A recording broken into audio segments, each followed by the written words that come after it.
부족한 사람을 오인오색 사경회에 강사로 초대해 주셔서 진심으로 감사드립니다. 제가 섬기는 한국기독교교회협의회가 연동교회 바로 건너편에 있는 한국기독교회관에 자리 잡고 있습니다. 그래서 아침 저녁으로 길을 건너면서 현수막에 걸려있는 제 사진을 보고 민망하기 그지없었습니다. 사진을 달라는 연락이 와서 저는 그냥 이렇게 팜플렛에 실리겠지 이렇게 생각을 했고, 제가 이렇게 정장을 하고 넥타이를 매고 사진관에 가서 찍은 명함판이 한 장도 없어서 그냥 직원이 찍어주는 사진을 전달해 드렸는데, 아니나 다를까 그 5분과는 좀 더 결이 다르게 넥타이도 없이 캐주얼한 복장으로 사진이 찍혔습니다. 저는 사실 거기에 열거된 다른 4분하고는 견줄 바가 안 되는 참 부족한 사람입니다. 그리고 또 그분들하고 살아온 삶의 경로도 많이 다르고, 소위 요즘 젊은 애들이 하는 말로 결이 좀 다른 사람인데 같은 반열에 끼워주셔서 진심으로 감사합니다. 저는 총회 사역을 오래 한 사람이기 때문에 연동교회와 비교적 가깝게 친교하면서 지낼 수 있는 지근거리에 있었습니다. 그래서 제가 뭐 이렇게 막 사람을 열심히 사귀고 그런 스타일이 또 아니어서 굉장히 내성적인 스타일이어가지고 여러분 교회 지도자들이나 또 담임 목사님들하고 잘 지내거나 그렇게 하지는 못했습니다만은, 저는 연동교회를 생각할 때마다 민족을 섬긴 교회다라고 하는 생각을 합니다. 지난 125년의 역사 동안 우리 민족의 근현대사의 순환을 관통하면서 우리가 얼마나 어려운 시대의 고난을 함께 짊어지고 살았습니까? 그때마다 독립운동에 선봉에 서고, 또 분단시대 군사 독재정권 하에서는 민주화 운동에 앞장서고, 이제 새롭게 평화통일운동에 짐을 지고 가시는 여러분들을 생각할 때마다 여러분들이야말로 민족을 섬기는 교회다라고 생각이 들고 제 마음속에 깊은 자부심이 생깁니다. 이 땅에 있는 모든 교회가 연동교회만 같아라 라고 하는 생각이 마음에 새깁니다. 제가 이렇게 말씀하시면 여러분들 마음에 좀 찔리는 거 있으십니까? 네, 그런 자성의 마음이 있는 것 자체가 너무나 훌륭하고 좋은 것이라고 생각이 듭니다. 특별히 우리 김영태 목사님께서 섬기던 시절에 1988년 한국기독교교회협의회가 제39회 총회를 연동교회에서 열면서 소위 88선언이라고 부르는 민족의 통일과 평화에 대한 한국 기독교회 선언이라고 하는 정말 역사적인 선언문을 발표하게 되는데, 당시에는 통일에 대한 내용을 민간이 논의할 수 없는 금기시되어 있는 이제 그런 상황이었고, 그 초안을 준비하셨던 시민들의 얘기를 들어보면 이제 그 초안이 작성되고 발표된 다음에 전부 국가보안법으로 감옥에 갈 것이라고 생각을 했었던 그런 정도의 엄중한 시기에 평화통일의 물꼬를 민간 논의를 통해서 트면서 이 연동교회가 그 시공을 제공했었고, 놀라운 사실은 신군부 정권이 1990년에 통일정책을 준비하고 또 그 이후에 김대중 또 노무현 정권에 이르기까지 6.15 선언이라든가 14 공동성명 등등의 모든 그 국가의 통일정책에 초석을 마련한 문서가 바로 그 문서였다고 하는 것을 우리는 기억합니다. 어려운 시기를 지나면서 민주화 운동과 또 통일 운동에 전념하면서 지역 교회와 생긴 이데올로기적인 그 거리가 여전히 남아 있고, 그것 때문에 여전히 지역 교회로 더 가까이 가고 싶지만 받아들여지지 못하는 그런 부분을 저희가 짐처럼 십자가처럼 지고 있습니다만은, 그러나 우리 시대가 역사가 진보하면서 당시에 예언자적으로 선각자적으로 외쳤던 한국기독교교회협의회의 그런 선언이라든가 메시지들이 이제는 시대의 정신으로 시민사회에 깊이 뿌리내리고 있는 것을 보면서 하나님께 깊이 감사를 드리고, 특별히 한국교회에 동행해 주신 한국교회에 깊은 감사를 드립니다. 제게 주어진 과제가 디아코니아입니다. 봉사라고 흔히 얘기하는 것이고, 제가 여기서 봉사에 대한 이런저런 디테일한 그 과제나 이런 것들을 논하기보다는 성서가 담고 있는 이 디아코니아 봉사에 대한 영성과 신학이 무엇인지를 함께 말씀을 나누는 것이 옳다는 생각이 들어서 그런 방향으로 준비를 했습니다. 저희가 어린 시절에 익히 들었던 그 전래 설화 가운데 충남 논산 관촉사에 있는 석조미륵 보살 입상, 우리가 흔히 은즘미륵이라고 부르는 그 보살상과 깊이 연관된 전래 동화가 있습니다. 그 동네에 살고 있는 생지 부부가 있었는데 늙음하게 이제 얻은 딸을 세상에 가장 힘 있는 존재에게 시집을 보내려고 이 세상에서 가장 강한 신랑을 찾기 시작을 했습니다. 물론 총각 쥐들이 찾아와서 딸을 좀 주십시오, 결혼하겠습니다라고 하는 청원이 없는 건 아니었지만 자신들의 눈에 보기에도 그 쥐들은 힘 있는 존재로 보이지 않았습니다. 그래서 그들이 생각하기에 저 하늘 높이 빛나고 있는 저 태양이야말로 이 세상에서 가장 강한 존재일 것이다 라고 생각을 하고 태양에 가서 우리에게 관연한 딸이 있는데 청혼을 좀 받아주십시오 라고 요청을 합니다. 그때 해가 말하기를, 물론 내가 강하다, 그러나 나보다 더 강한 존재가 이 세상 가운데 있는데 그것이 구름이다. 구름이 한번 몰려와서 나를 덮어버리면 난 도무지 빛을 발할 수가 없다. 그래서 이 쥐들이 생각하기를, 그렇구나, 구름이 가장 강한 존재구나 생각을 하고 구름에게로 갔습니다. 우리의 청혼을 좀 받아주십시오. 세상에서 당신이 가장 강한 존재이니 우리의 가족이 되어주십시오. 구름이 하는 얘기가 그렇다. 내가 정말 강하다. 내가 태양의 빛까지도 가려볼 수 있는 그런 강한 힘을 가지고 있는 존재이지만 나보다 더 큰 강한 힘을 가진 존재가 있다. 여러분 뭐겠어요? 네, 그렇습니다. 어렸을 때 동화를 많이 잘 들으신 것 같습니다. 바람이 한번 불어오면 나는 멈출 수 없이 거침없이 도망을 가야 된다, 이렇게 얘기를 합니다. 그래서 다시 깨달은 이 쥐 부모가 이제 바람에게로 갑니다. 바람에게로 가서 동일한 요청을 했는데 바람 역시, 그렇지, 내가 굉장히 강한 거는 사실이지만 나보다 더 강한 존재가 하나 있다. 은진미륵이라고 하는 그 상인 보살이 있는데 내가 아무리 강하게 몰아붙여도 그 은진미륵 위 쓰고 있는 삿갓조차를 날려보낼 수가 없다. 그렇게 얘기를 합니다. 점점 더 이 쥐 부모의 자각이 깊어갑니다. 인진미륵에게 찾아갔습니다. 미륵님, 당신이 이 세상에서 가장 강합니다. 청혼을 좀 받아주십시오. 인진미륵이 소위 염화시 중에 미소를 머금으면서 하는 얘기가, 내가 참으로 강하다. 그러나 나보다 더 강한 존재가 있는데 내 발밑에는 생쥐들이 살고 있다. 근데 그 쥐들이 결심을 하고 땅을 파서 나를 넘어뜨리려고 한다면 얼마든지 그렇게 할 수 있는 존재들이 쥐다. 나는 저 쥐들의 자비 아래 산다. I am at the mercy of Lot. 나는 저 쥐들의 자비 아래 살아가고 있다. 쥐의 부모는 큰 각성을 한 겁니다. 그래서 그 총각쥐를 찾아가서 다시 결혼을 청혼을 하고 행복하게 부부의 인연을 맺었다라고 하는 얘기가 있습니다. 제가 자신 이 설화를 1990년 초반에 아시아 신학 저널에 영어 논문으로 발표를 하면서 소위 이야기 신학이라고 하는 그 해석학적인 프레임을 가지고 발표를 했던 논문입니다. 글입니다. 이 설화를 여러분들 가만히 보시게 되면 이 설화 안에 깊은 세계관이 담겨져 있습니다. 소위 상생과 공존을 이어가는 세계관입니다. 우선 이 속에는 상호 의존성이라고 하는 세계관이 토대를 잡고 있는데요. 쥐에서부터 은진미륵이기까지 모두가 다 서로의 존재를 인정합니다. 깊이 연관이 되어 있습니다. 쥐와 해가, 해와 구름과 바람이, 바람과 은진미륵이 다시 쥐와 연결되는 뗄래야 뗄 수 없는 상관성 속에서 서로의 정체성을 확인해가는 그런 세계관이 그 속에 자리 잡고 있습니다.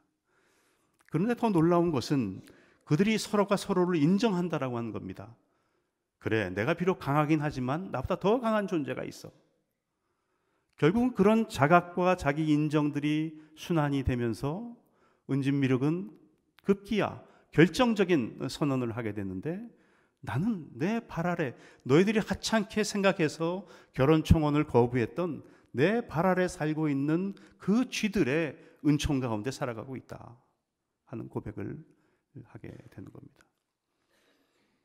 여러분, 그러나 한번 보세요. 사실상 이 설화에 나타난 그 존재들을 조금 더 비평적으로 바라보면 해라든가 구름이라든가 바람이라든가 은진미륵이라든가, 이건 아마 당대의 종교 정치 사회의 권력의 실체들을 열거한 것일 수도 있습니다. 사실은 가장 강한 자들이에요. 그 가장 강한 자들은 어쩌면 쥐로 대변되어지는 당대의 가난한 사람들, 민중들을 억압하고 핍박하면서 그들을 착취하고 자신들의 권력과 부와 명예를 쌓아왔던 그런 권력의 실체일 수도 있을 겁니다. 아마 이 설화는 당대의 민중들이 이 설화를 통해서 오히려 권력을 가진 사람들을 향한 비판을 하면서 자기 자신들이 얼마만큼 역사의 귀중한 주체고 역사의 토대를 만들어내는 실체들인가라고 하는 것을 깨달아가는 그런 설화로도 이해를 할 수 있을 것입니다.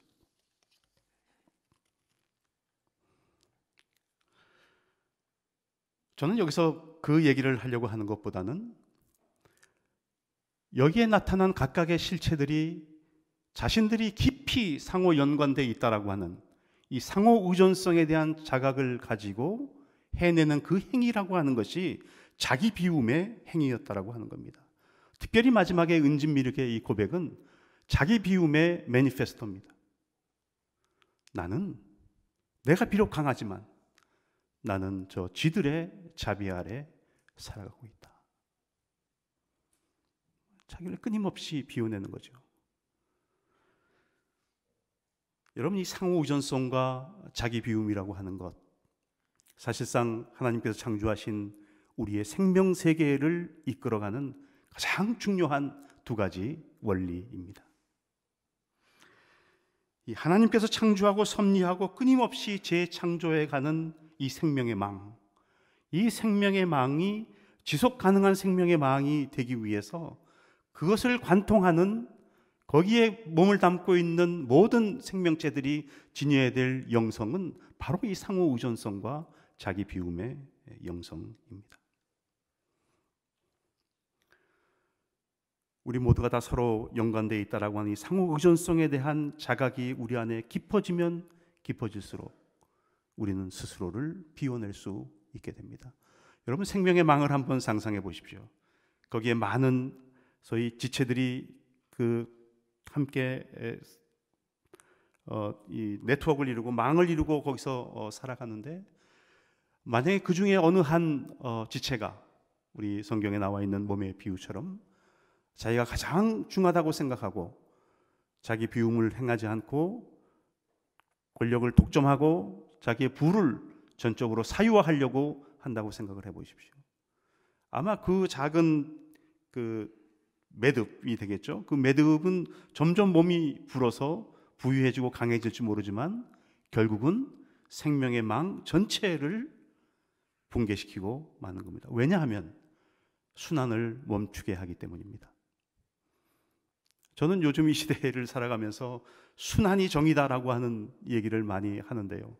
이 생명의 망에 골고루 에너지를 흘려보낼 수 있게 하는 것은 순환의 정의인데, 이 순환의 정의를 세울 수 있는 것은 우리 모두가 다 상호 연관되어 있다는 상호 의존성에 대한 깊은 자각을 가지고 내 안에 흘러들어오는 에너지를 내가 홀로 축적하고 독점하고 사유화해서 내 배만 불리는 것이 아니라 이것을 끊임없이 흘러내므로 해서 나도 살고 이 생명망에 깃든 모든 생명의 실체들을 살리는, 그것이 순환의 정의이고 그것은 상호 의존성과 자기 비움을 통해서 되어질 수 있는 일이라고 하는 겁니다.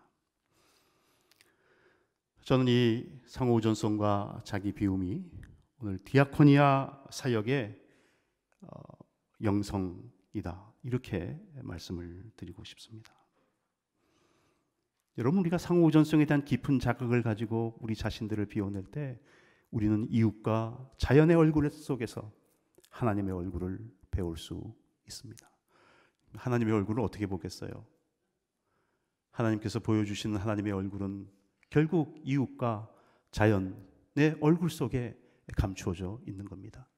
그것을 보지 못하는, 이웃과 자연 속에 감춰져 있는 하나님의 얼굴을 보지 못하는 것은 우리 안에 있는 탐욕 때문에 그렇습니다.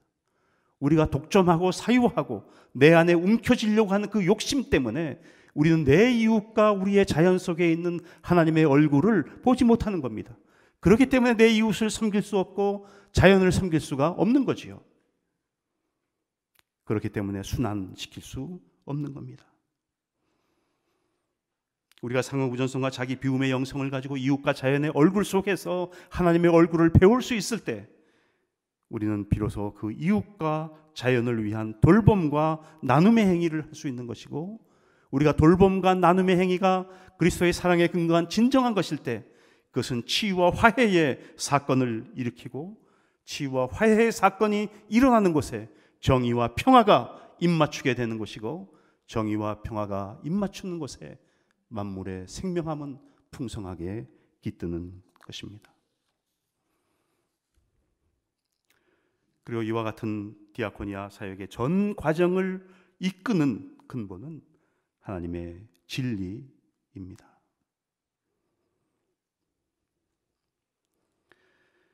결국 이 섬김의 디아코니아를 이끄는 하나님의 진리, 이 돌봄과 나눔, 치유와 화해, 정의와 평화의 입맞춤, 그래서 만물의 생명이 풍성해지는 이 역사를 이루어 나가는 이 디아코니아의 영성이라고 하는 것, 그것 자체가 하나님의 영성이고 하나님께서 이 세상을 목회하는 하나님의 전략이라고 생각할 수 있습니다. 이 디아코니아 전 과정을 이끄는 근본이 진리이기 때문에 여러분, 진리는 선전선동하지 않습니다. 우리가 디아코니아를 하면서 선전선동하면서 디아코니아를 할 수 없는 이유는 우리가 진리에 근거한 디아코니아를 한다면, 다시 말하면 진리가 이끄는 디아코니아의 과정을 밟아 나간다고 한다면 우리는 존재의 방식을 가지고 증언하는 것이지 결코 선전선동으로 이 디아코니아의 사역을 완성할 수는 없는 것입니다.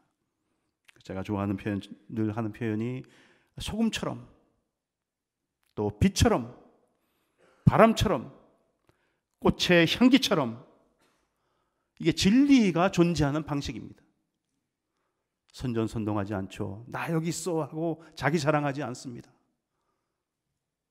거기 있는 그 자리에서 자기의 존재로 이 세상을 밝히고, 이 세상을 향기롭게 하고, 이 세상을 부패에서부터 보호하고, 이 세상의 모든 더러운 것들을 날려보내는 그런 역할을 감당하는 것입니다.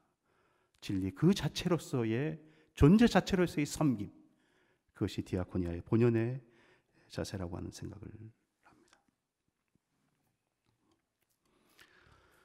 여러분, 우리가 살아가고 있는 세상, 어떤 분들은 이 21세기가 굉장히 화려한 것으로 생각하고 살아가시는 분들도 있고, 또 21세기가 갖고 있는 여러 가지 그 체제가 자신의 욕망을 충족하기에 참으로 좋은 것이다라고 생각하시는 분들이 많이 있을지는 모르겠습니다만은, 우리가 흔히 얘기하는 신자유주의 시장경제 체제가 세계화되는 과정에 우리는 사실은 인류 역사상 가장 많은 생산량을 기록하고 있는 시대에 살아가고 있지만, 정말 아이러니컬하게도 역설적으로 우리는 인류 역사상 가장 이 빈부의 격차가, 다시 말하면 불평등이 심화된 시대를 살아가고 있는 것이 오늘 이 시대의 모습입니다. 흔히 우리가 20대 80의 세상을 얘기하고 급기야는 일대 99의 세상을 얘기하고 있습니다. 빈곤이 세계화되었고 절대 빈곤이 구조화되었습니다. 저 어렸을 때만 해도 6.25 전쟁 이후, 한국전쟁 이후에 모든 것이 폐허가 되어서 그것이 어떤 의미에서 보면 우리 사회의 어떤 평등의 역할을, 평등의 기준을 더 강화시켜냈을지도 모릅니다. 누구나 다 같이 노력하면 개천에서 용이 난다라고 하는 그런 신화를 믿고 희망을 갖고 뛸 수 있었습니다. 다시 말하면 성취적 지위가 가능했던 그런 시대가 있었습니다. 그러나 요즘은 뭐라고 그럽니까? 출발선상의 불평등 때문에 내가 어느 가정에서 어떤 부모 밑에 태어났냐라고 하는 것이 내 인생을 결정짓는다라고 하는 그런 강한 귀속적 지위에 대한 생각을 사람들이 가지고 있습니다. 빈곤이 세계화되고 절대 빈곤이 구조화된 세계 속에서 일대 99의 세계 속에서 소위 이 귀속적 지위를 통해서 획득을 하면서 지위를 맛볼 수 있는 그 사람들은 1%에 속하는 그런 사람들밖에 없다라고 생각할 때 나머지 99%에 해당되는 사람은 이 귀속적 지위로 인해 발생하는 이 출발선상의 불평등에 대해서 절망할 수밖에 없는 그런 삶을 살게 될 것입니다. 이윤 추구를 위해서 생명마저 상품화하고 인간의 가장 고귀한 가치를 결정짓는 그 선이 돈과 권력과 명예로 인해서 평가되어지고 상호우전성과 자기 비움이라고 하는 영성이 인간의 탐욕에 깊게 뿌리를 내린 독점과 사유화로 대체되어 버리는 것이 오늘 이 시대의 모습이 아닌가 하는 생각을 한편으로는 해봅니다. 절대 다수에게 절망과 소외가 번져져 있고 이것이 사회적 아노미 현상처럼 확대되어 가고 있습니다. 사회적 안전을 넘어서도 생명의 안전이 위협받고 있는 위험 사회 속에 우리는 살아가고 있습니다. 많은 사람들이 이 시대의 구조적인 요인으로 인해서 불평등으로 인해서 상처받은 채 살아가고 있습니다. 그리고 이 시대에 교회가 함께 보냄을 받고 있습니다. 상처 입은 사람들의 치유와 화해의 여정은 신뢰할 만한 개인과 공동체의 동행과 환대 없이는 불가능합니다. 그런데 우리가 여기서 명심해야 될 것은 그리스도인의 동행과 환대라고 하는 것은 내 자신의 부요함과 만족함을 가지고 안방의 안락함을 그대로 누린 채 내가 가지고 있는 잉여, 내가 잘 먹고 마시고 남는 찌꺼기를 가지고 베푸는 자선이 되어서는 안 된다라고 하는 겁니다. 세상의 구원을 위해서 예루살렘 성봉 밖 골고다 해골산을 향해서 나가신 고난당하신 예수 그리스도의 실천처럼 오늘 우리의 섬김의 삶은 성문 밖에서의 동행과 환대여야 한다는 겁니다. 여러분, 성문 밖이 어디입니까? 전통적으로 보호받지 못한 곳입니다. 소외된 곳이죠. 성문 밖 거주민들은 미천한 신분의 사람들입니다. 전쟁이 발생하게 되면 그들은 가장 먼저 피해를 입는 위험을 감수해야 됩니다. 성문 안의 거주민들 중에도 병에 걸리거나 몹쓸 일을 하게 되면 성문 밖으로 추방을 당하는 그런 곳이 성문 밖입니다. 성문 밖은 성 안에 있는 오물이나 쓰레기를 처리하는 그런 장소들을 그곳에 가지고 있습니다. 성경에 보면 특별히 대속죄일의 제물로 드려진 아사셀 염소가 성문을 통해서 광야로 추방당합니다. 성문 밖으로 추방을 당하는 겁니다. 그래서 이 성문 밖은 고난과 희생의 장소고 죄와 죽음의 처소라고 하는 상징성을 지니게 되었는데, 놀라운 사실은 예수 그리스도의 탄생과 죽음이 바로 이 성문 밖에서 이루어졌다라고 하는 사실입니다.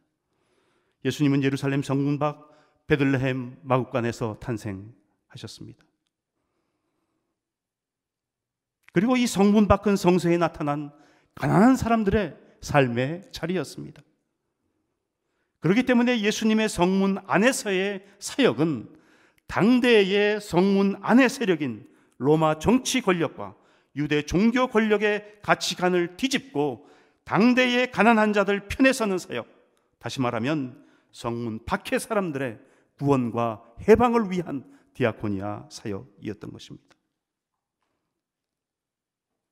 저는 젊은 시절에 제 가슴을 전율케 했던 성경 말씀이 바로 히브리서 13장 12절에서 13절까지의 말씀입니다. 예수도 자기 피로써 백성을 거룩하게 하려고 성문 밖에서 고난을 받으셨느니라. 그런즉 우리도 그의 치욕을 지고 영문 밖으로 그에게 나아가자. 예수 그리스도의 현존의 자리가 영문파키라고 말씀하시는 이 성경의 말씀을 들으면서 과연 내 생의 가치가 어떻게 전도되어야 되는가 하는 것을 명확하게 인식하게 된 것입니다. 다시 말하면 메시아적 삶을 살아라. 성문 밖의 현존으로서 가난한 자들과 함께 고통당하며 그들과 자신의 삶을 동일시하고 그들을 위해서 자신을 대속 제물로 내어주는 구원과 해방의 사역에 헌신하라는 초대의 말씀으로 이 말씀은 우리를 여전히 도전하고 있습니다. 그러므로 하나님의 백성 공동체인 디아코니아의 교회는 가장 먼저 메시아적 삶의 양식을 지닌 교회여야 합니다. 여러분, 성문 안에서 성문 밖을 지향한다라고 하는 것은 철저하게 가치관의 전도를 가져오는 겁니다. 가치관을 뒤엎는 겁니다. 당대의 권력과 돈과 명예에 대한 가치관과는 전혀 다른 하나님 나라의 가치관을 전파하는 것, 그 가치관에 의해서 자신의 존재의 삶을 표현하고 증언하는 것, 그것이 바로 메시아적인 삶의 양식입니다. 예수님께서는 가치관의 전도를 공생의 전체를 통해서 설파하셨습니다. 하나님 나라의 가치관은 이 땅의 돈과 권력과 명예를 가진 당대의 권력자들의 가치관과 이렇게 다르다라고 하는 것을 말씀하심으로 말미암아 당대의 권력자들의 가치관에 의해서 억압받고 있는 사람들을 해방시키셨던 것입니다. 여러분, 광야에서 사탄의 시험을 받으실 때 마태복음 4장의 말씀을 찬찬히 읽어보십시오. 아마 당대에 예수님이 상대하셨던 그 유대의 민족들은 너무나 많은 곤고함과 가난 속에 있는 사람들이었을 것입니다. 금식 후 죽이셨을 때에 사탄이 찾아와서 예수님을 유혹합니다. 돌들로 떡덩이가 되게 하라. 그렇게 하면 저 가난한 유대 민중이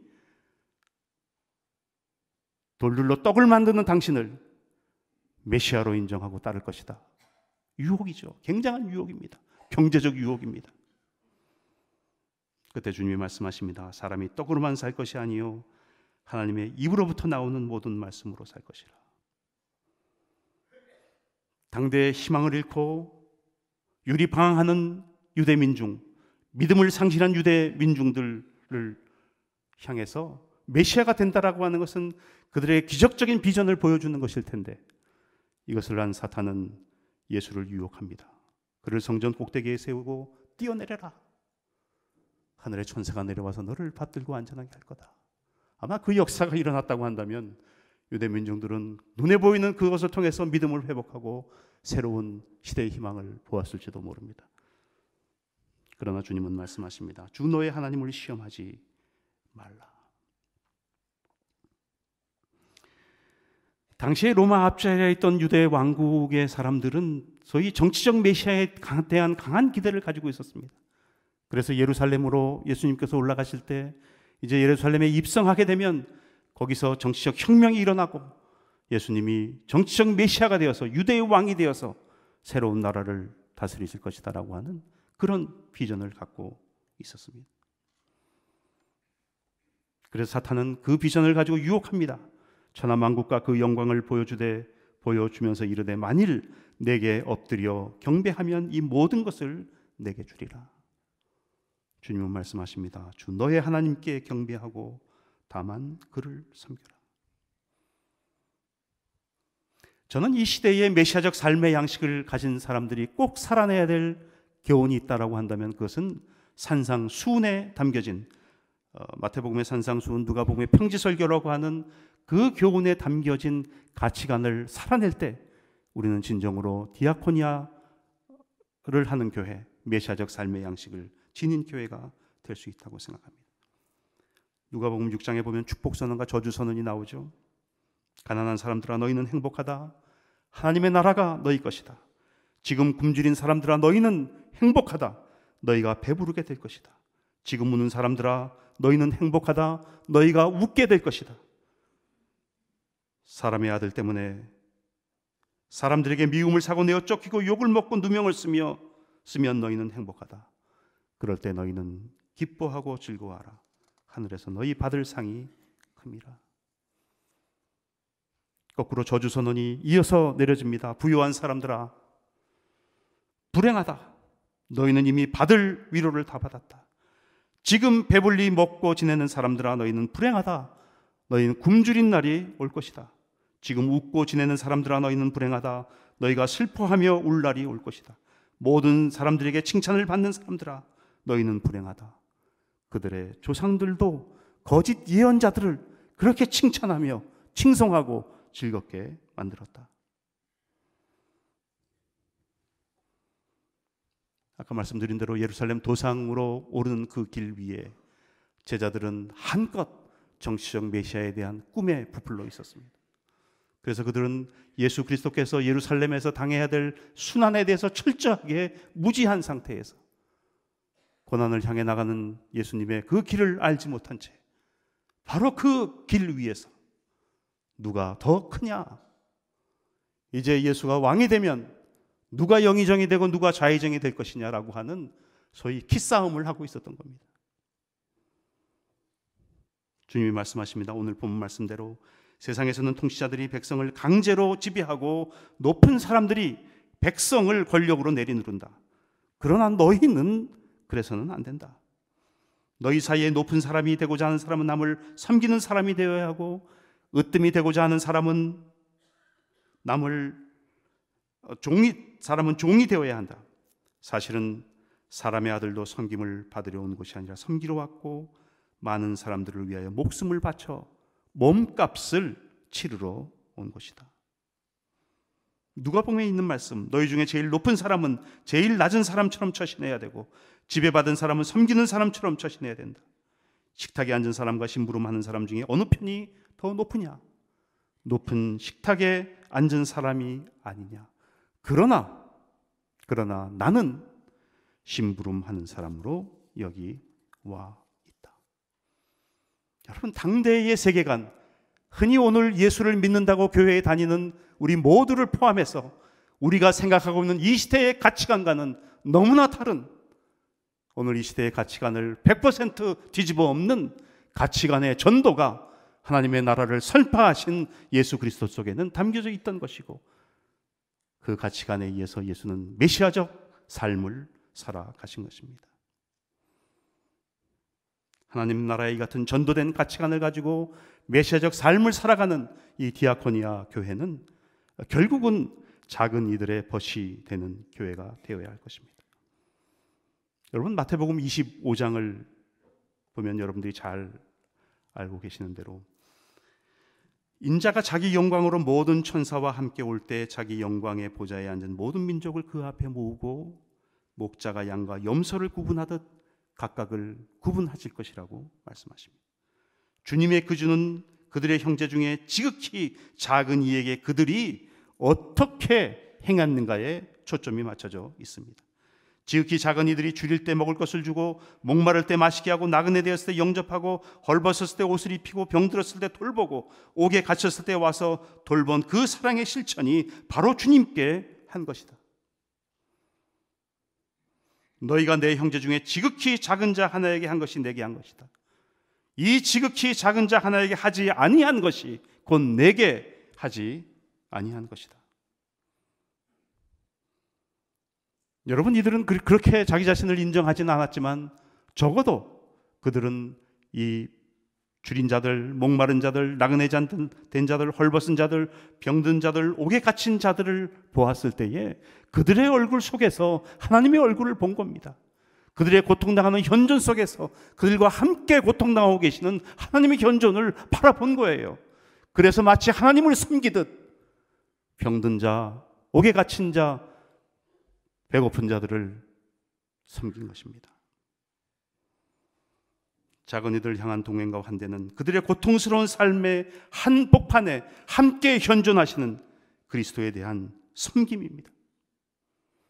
이런 의미에서 작은 이들은 하나님께서 베푸시는 구원의 은총을 실현하는, 소위 말하면 복음화를 유발시키는 그 계기가 되는 그런 존재들이라고 얘기할 수 있습니다. 그렇기 때문에 작은 이들을 향한 사랑의 실천은 이 땅의 치유와 화해를 위해서 일하시는 계시는 하나님의 영성이며 동시에 전략입니다. 세상에는 힘을 사랑하는 사람이 있고 또 작지만 사랑하는 힘을 가진 사람이 있습니다. 힘을 사랑하는 사람과 사랑하는 힘을 가진 사람은 전혀 다른 종류의 인간입니다. 힘을 사랑하는 사람들에 의해서 파괴된 생명의 안전이, 작지만 사랑하는 힘을 가진 사람들의 사랑의 실천 가운데 함께 계신 하나님의 은총으로 회복되는 그 역사가 저는 디아코니아의 역사라고 생각을 합니다. 작은 이들과 함께하는 디아코니아 교회의 동행과 환대와 지속적인 돌봄과 나눔의 윤리의 실천은 세상의 부유한 자들처럼 안전과 안락의 자리에 머문 채 행하는 값싼 전시용 자선이나 바리새인적인 위선이 아닙니다. 값싼 은총의 나눔은 성문 밖에서 당하신 그리스도의 순환에 대한 배신입니다. 작은 이들의 삶 가운데 현존하시는 하나님에 대한 무지에서 기인된 불신앙의 행위입니다. 작은 이들의 벗이 되기를 원하는 디아코니아 교회는 안전과 안락의 자리에서 과감하게 벗어나서 성문 밖 작은 이들과 동행하고 그들을 환대하는 메시아적 삶의 자리로 나아가는 교회이어야 합니다. 지극히 작은 이들에 대한 사랑의 실천은 동행과 환대가 이 세계화 시대의 악순환의 고리를 자르고 생명의 안정과 풍성함을 회복하는 복음의 매우 본질적인 영성이고 전략이라고 하는 것을 아는 것입니다. 지극히 작은 이들의 벗이 된다라고 하는 것은 여러분 매우 유감스럽지만 자선이 아닙니다. 사랑을 통해 정의를 실현하는 것입니다.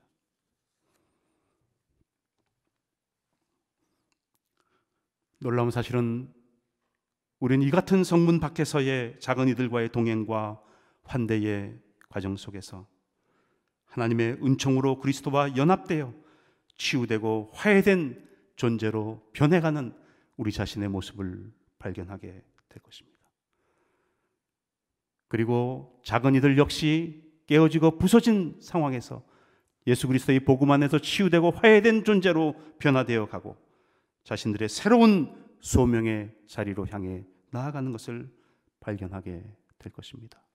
이것이 하나님의 은총 가운데 진행되는 디아코니아의 사역입니다. 저는 메시아적 삶의 양식을 가진 디아코니아의 교회는 반드시 성령의 능력 안에 있는 교회여야 된다고 생각을 합니다. 성령 하나님께서는 이 메타노이아, 회개를 통해서 인류를 소망 중에 기뻐하는 삶의 자리로 새롭게 초대됩니다. 세계교회협의회가 제8차 희년총회를 1988년에 아프리카 짐바브웨 하라레에서 가졌습니다. 하나님께 돌아오라, 소망 가운데 기뻐하라. Turn to God, rejoice in hope. 하나님께 돌아와 소망 가운데 기뻐하라라고 하는 것을 주제로 삼았습니다. 아프리카라고 하는 20세기, 21세기의 그 순환의 재단 앞에 먼저 교회가 인류를 향해서 자기 자신을 회개함으로 말미암아 다시 한번 하나님을 재발견하고 그 하나님 안에 있는 생명의 소망을 함께 기뻐하자라고 세상을 향해서 초대한 것입니다. 성령의 능력 안에서 우리가 회개를 하게 될 때 깨어지고 찢어진 이 세상의 관계의 망을 새롭게 하는 코이노니아, 친교가 비로소 회복되어집니다. 여러분, 우리 교회 공동체 안에서도 회개 없이 친교의 회복은 가능하지 않습니다. 모두가 다 자기 자신을 방어하고 자기 자신의 죄를 들춰내려고 하지 않고 그것을 정당화하기 위해서 상대방에게 그 죄를 묻고 비판하고 책임지려고 하지 않을 때, 회개하려고 하지 않을 때 그 공동체 속의 친교는 회복될 수 없는 것입니다. 이 값비싼 코이노니아, 회개를 통해서 이루어진 이 값비싼 친교, 이것은 굉장한 사랑의 힘을 가지고 연대의 힘을 가지고 상처 입은 관계의 망에 치유와 화해의 생명력을 불어넣는 디아코니아, 선교의 실천적 행위로 우리를 전환시킵니다. 메타노이아, 회개하고 그것을 통해서 우리 안에 있는 값비싼 코이노니아, 친교를 회복하고 거기서 축적된 사랑과 연대의 힘을 가지고 성문 밖으로 나가 이 세상을 섬기시는 하나님의 선교와 목회에 참여하는 것, 그것이 성령의 능력 안에 있는 교회의 표징입니다. 복음의 핵심인 하나님의 구원과 해방의 사건은 근본적으로 성령의 능력 안에 있는 치유와 화해의 은총의 사건입니다. 죄로 인한 상처와 갈등의 상황 속에서 성령의 조명하심으로 우리가 복음을 재발견하게 되고 치유와 화해의 길에 이르게 되고 성령의 능력 안에서 복음적인 삶의 핵심인 산상수훈이 지시하는 복 있는 사람의 삶, 하나님 나라의 가치관을 우리의 존재 속에서 살아내게 되는 것입니다. 그리고 바로 이와 같은 존재의 증언을 통해서 치유와 화해의 복음이 확산되고 총체적인 하나님 나라의 성장이 이 땅 가운데 이루어지는 것입니다. 메시아적 삶의 양식을 지닌 디아코니아 교회의 원동력은 치유와 화해의 사건을 일으키는 예수 그리스도의 사랑입니다. 여러분, 사랑의 부재는 모든 선한 행위의 진정성과 정당성을 무효화시킵니다. 하나님의 사랑의 실천은 그리스도인의 삶의 본질이고 하나님의 백성 공동체인 교회의 존재 목적입니다. 사랑은 함께 동용하며 경청하며 나누고 섬기는 과정에서 치유와 화해의 열매를 맺음으로 전 우주적 생명 살림을 지향하는 하나님의 사랑의 실천의 결과는 치유와 화해인 것입니다. 치유되고 화해되는 삶 없이 생명을 살릴 수 없습니다. 치유와 화해 없이 정의와 평화가 입맞출 수 없습니다. 정의와 평화의 입맞춤이 없이 이 땅의 생명을 풍성하게 하는 지속 가능한 성장은 없습니다. 그러므로 치유와 화해의 열매를 맺지 못하는 돌봄과 나눔, 다시 말하면 하나님의 사랑에 근거하지 않은 돌봄과 나눔은 값싼 자선에 불과하다고 하는 것입니다. 우리는 이 세상을 향한 치유와 화해의 돌봄과 나눔, 치유와 화해의 디아코니아의 부름을 받고 있습니다. 하나님의 사랑을 나누는 모든 그리스도인들은 그렇기 때문에 결국은 우리의 관계를 치유하고 화해하는 사람으로서의 삶을 사는 겁니다. 디아코니아의 핵심은 우리의 디아코니아가 치유와 화해의 사건을 일으키느냐 그렇지 못하느냐에 달려 있습니다. 이것이 우리의 디아코니아 사역의 진정성을 시험하는 기준입니다. 디아코니아의 사역을 하는 데 있어서 우리가 중요하게 생각해야 될 영성이 상호우전성과 함께 케노시스입니다. 자기 비움입니다. 여러분, 자기 비움 없이 우리 이웃과 자연의 얼굴 속에서 하나님의 얼굴을 볼 수가 없습니다. 저는 빌립보서 2장 5절 8절의 말씀을, 빌립보서 2장 5절에서 8절까지의 말씀을 보면 정말 마음이 여전히 멍해지고 눈물이 흐를 때가 많습니다. 너희 안에 이 마음을 품으라. 곧 그리스도 예수의 마음이니 그는 근본 하나님과 본체시나 하나님과 동등됨을 취할 것으로 여기지 아니하시고 오히려 자기를 비어 made himself nothing. 가능한 말입니까? 자기 자신을 아무것도 아닌 존재로 만든 겁니다. 종의 형체를 가져서 사람들과 같이 되셨고 사람의 모양으로 나타나서 자기를 낮추시고 죽기까지 복종하셨으니 곧 십자가에 죽으십니다. 메시아적 삶의 양식을 지닌 디아코니아의 교회는 결국은 이 나르시시즘, 병적인 자기애를 극복한 자기 비움, 이 케노시스의 지도력을 요청받고 있는 겁니다.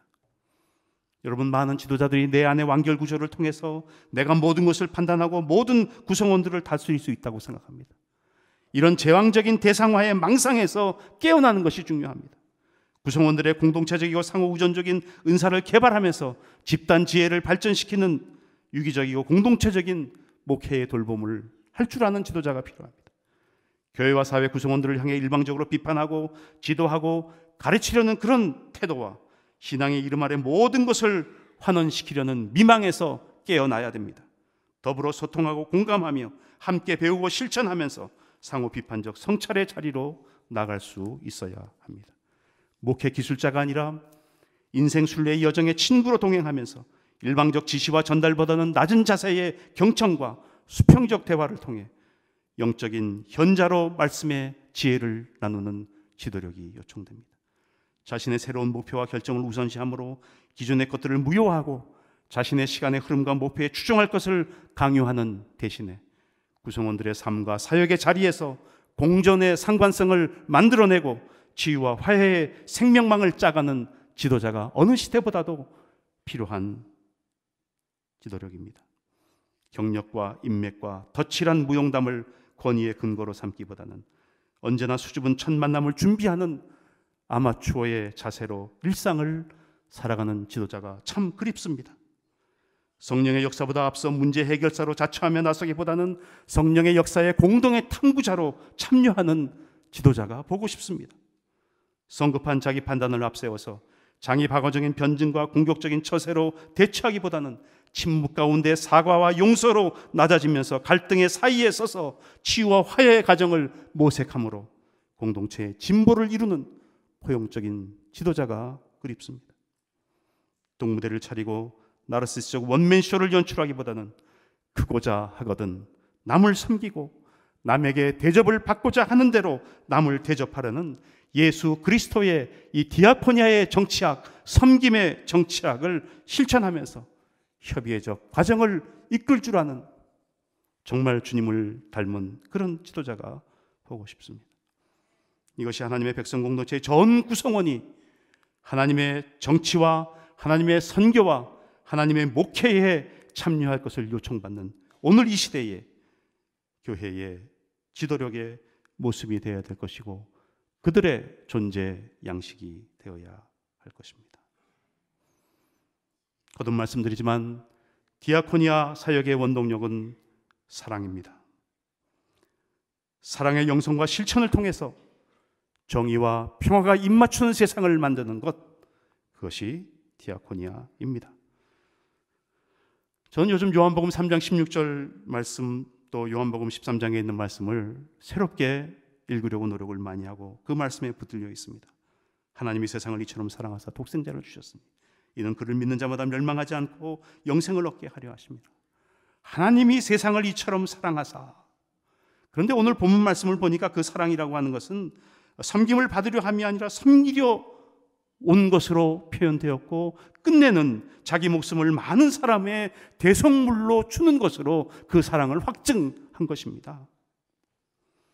그런데 요한복음 13장 말씀을 보면 역사적 예수께서 마지막 고별 의식을 진행하면서 남기신 그 마지막 유언의 말씀을 통해서 내가 너희에게 새 계명을 준다. 서로 사랑해라. 내가 너희를 사랑한 그것처럼 너희도 서로 사랑하라고 말씀하십니다.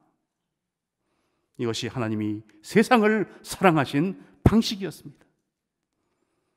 당대 이 말씀을 소환하는 요한복음 공동체는 1, 2세기의 지중해 전역을 장악하던 로마 제국의 황제 숭배로 인해서 순환당하는 공동체였습니다.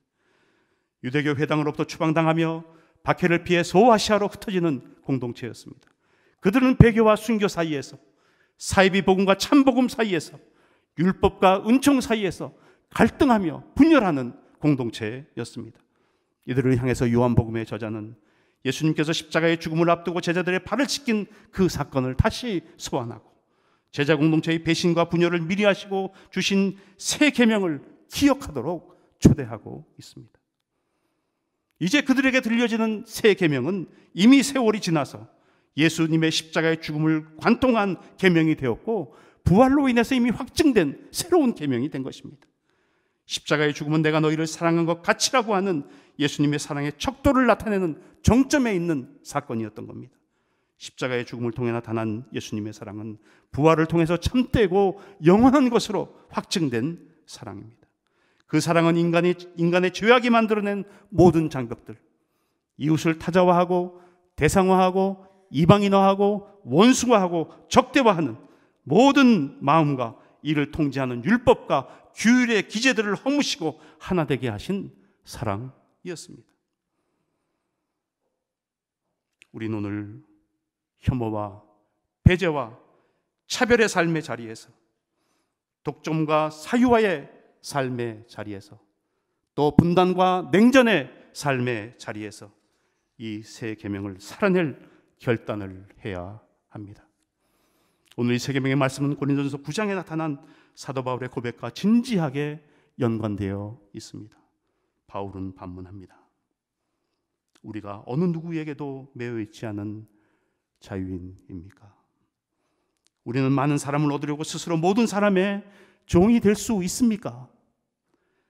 우리는 우리가 얻고자 하는 이들처럼 될 수 있습니까? 율법의 지배를 받는 사람들을 대할 때에 우리 자신은 율법의 지배를 받지 않으면서도 그들을 얻으려고 율법의 지배를 받는 사람처럼 될 수 있습니까?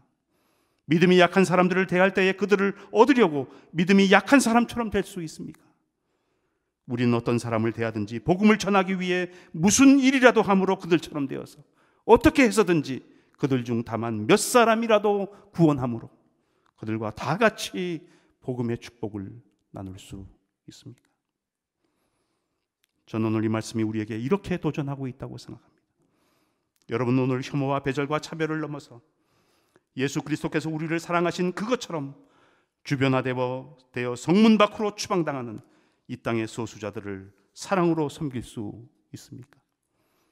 여러분들은 오늘 지난 74년 세월 동안 분단과 냉전의 질곡 속에서 적대적 공생관계를 이어온 북한의 동포들을 얻기 위하여 예수 그리스도께서 우리를 사랑하신 그것처럼 막힌 담을 헐고 남한 사회에 장치된 분단과 냉전을 강제하고 재생산하는 기제들을 생산적으로 해체하면서 상호 변혁의 자리, 평화 공조의 자리로 나아갈 수 있습니까? 여러분, 오늘 이웃과 자연이 경험하는 가난과 질병과 억압과 절망과 죽음이 나와 지니고 있는 그 깊은 뗄래야 뗄 수 없는 상관성에 대한 자각과 함께 예수 그리스도께서 우리를 위하여 사랑으로 행하신 자발적 고난의 길을 걸어서 혐오와 배제와 차별의 성문 밖으로, 또 분단과 냉전의 성문 밖으로, 독점과 사유화로 인해서 희생된 자들의 성문 밖으로 나아갈 수 있습니까? 사랑하는 성도 여러분, 오늘 나는 무엇을 위해 사는가라고 하는 질문은 오늘 나는 무엇을 위해 죽는가라고 하는 질문과 깊이 상관되어 있습니다. 아니, 어쩌면 나는 무엇을 위해 지금 살고 있는가라고 하는 그 질문에 대한 대답은 나는 오늘 무엇을 위해서 죽고 있는가라고 하는 그 질문에 대한 대답을 통해서만 답해질 수 있는 것인지도 모릅니다. 그렇기 때문에 이 질문은 순례적인 질문이고 동시에 순교적인 질문입니다. 이 질문들에 대한 복음의 책임적 응답이 십자가 아래서 부활을 살아가는 디아코니아 교회의 존재론적인 증언입니다. 여러분, 오늘 이웃과 자연이 경험하는 가난과 질병과 억압과 절망과 죽음에 상관되지 않은 나의 부와 건강과 자유와 소망과 생명은 한마디로 말하면 없습니다. 이들 사이에 존재하는 사회 생태적 상관성을 보지 못하는 것 자체가 영적 무지고 불의요 죄악이고, 이 영적 무지와 불의와 죄악이 우리로 하여금 그들 속에 있는 하나님의 얼굴을 보지 못하게 하고 있는 겁니다. 예수님의 자발적 고난과 고통과 절망과 죽음이 왜 어떻게 나의 풍요와 기쁨과 소망과 생명으로 전환되는지에 대한 디아코니아적인 해석은 오늘 20대 81대 99의 불평등을 살아가는 이 세상에서 과연 오늘 한국교회가 지니고 있는 부와 건강과 자유와 소망과 생명에 대한 신학적 실천적 진정성이 무엇인지를 되묻고 있고 시험하고 있는 겁니다. 만물의 생명의 풍성함을 위해서 이 땅에 오신 예수 그리스도의 복음과 생명과 소망의 원천이신 하나님의 역사적 현존은 오늘 가난한 사람, 병든 사람, 억압당하는 사람, 절망당하는 사람, 죽임을 당하는 사람들의 삶과 본질적인 상관성을 가지고 우리를 찾아오고 계십니다. 오늘 우리 교회는, 오늘 여기에 앉아 계신 스스로를 그리스도인으로서 정체성을 가지고 살아가시는 여러분 한 분 한 분들은 과연 그들과 무슨 상관이 있습니까? 지금 여기에서 하나님의 구원과 해방사역의 구성적 계기가 되는 이들의 존재가 치유와 화해의 생명 공동체로서의 교회와 생명과 소망의 성제전적 공동체로서의 교회에 디아코니아 사역이 지닌 진정성을 보증하는 동시에 또한 시험하고 있는 것입니다. 사랑하는 연동교회 성도 여러분, 오늘 여러분은 무엇을 위해 살고 계십니까? 아니, 오늘 여러분들은 무엇을 위해 죽고 계십니까? 중요한 것은 하나님의 나라와 그의 의를 구하는 이 모든 정의로운 행위들은 내가 너희를 사랑한 것 같이 너희도 서로 사랑하라는 예수님의 사랑의 실천을 통해서만 성취될 수 있다라고 하는 겁니다. 오늘 본문 말씀 끝자락에 인자가 온 것은 섬김을 받으려 함이 아니라 도리어 섬기려 하고 자기 목숨을 많은 사람의 대속물로 주려 함이라고 말씀하십니다. 여러분, 정의의 구현에는 대속물이 필요하죠. 피해자가 가해자를 향해서 정의를 이루고자 할 때 우리는 흔히 처벌을 생각하고 배보상을 얘기를 합니다.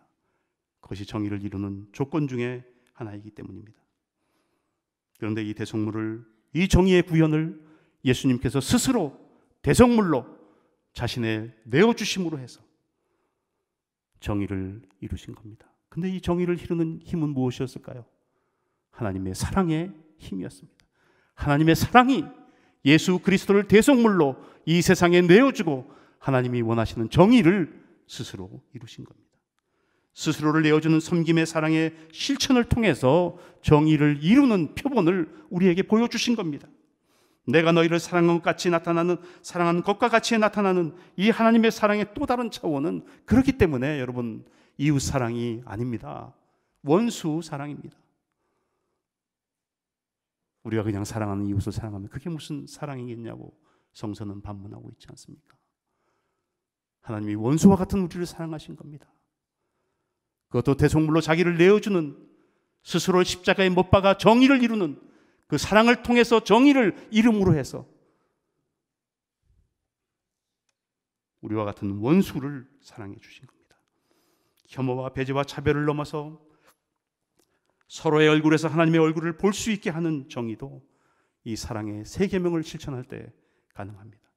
독점과 사유화를 넘어서 순환의 정의를 세우는 일도 사랑의 세 계명을 실천할 때 가능합니다. 적대적 공생관계를 넘어서 상호 의존과 평화 공존의 세계를 열어가는 정의도 이 같은 사랑의 세 계명을 실천할 때 가능한 것입니다.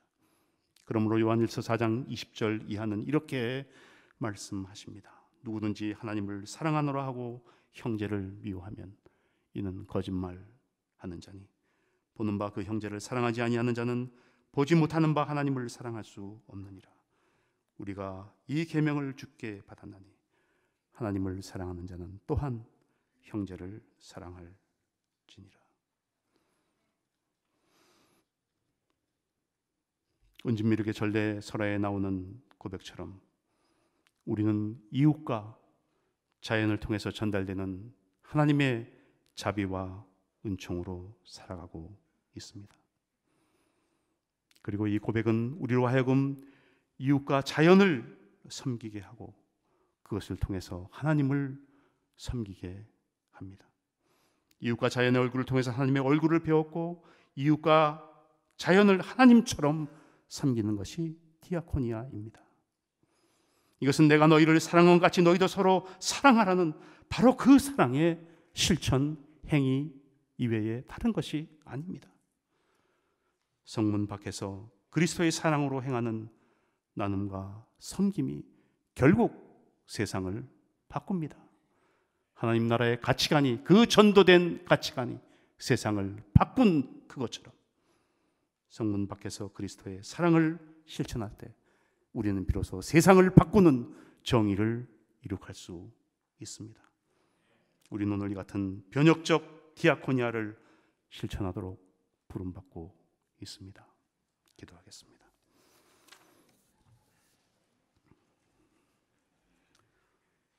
내가 너희를 사랑한 것 같이 너희도 사랑하라는 주님의 말씀에 붙들려 살게 하여 주시옵소서. 혐오와 배제와 차별의 장벽을 넘고 독점과 사유화의 사슬을 끊고 분단과 냉전의 성문 밖으로 나아가서 이 땅 가운데 하나님 나라의 가치관을 실천하고 그것을 통해서 세상을 바꾸는 참다운 하나님의 사람, 디아코니아적 존재로 살아가는 주님의 백성들이 되게 하여 주옵소서. 우리 주 예수 그리스도의 이름으로 기도하옵나이다. 아멘.